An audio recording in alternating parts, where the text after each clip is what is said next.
First thing to prepare is the Arduino IDE file. You guys can download it from the website. You can Google it up. After you guys double click it, we just wait, agree, and install,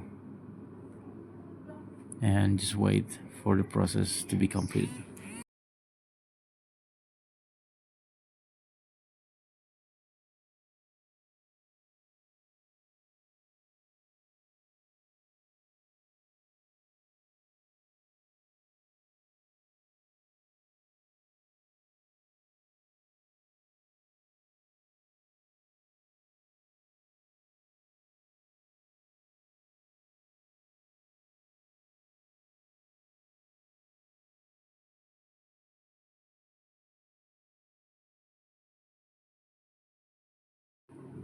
Okay, it is basically done. We just going to click finish here. Now we can use this Arduino IDE to write codes to program our Arduino.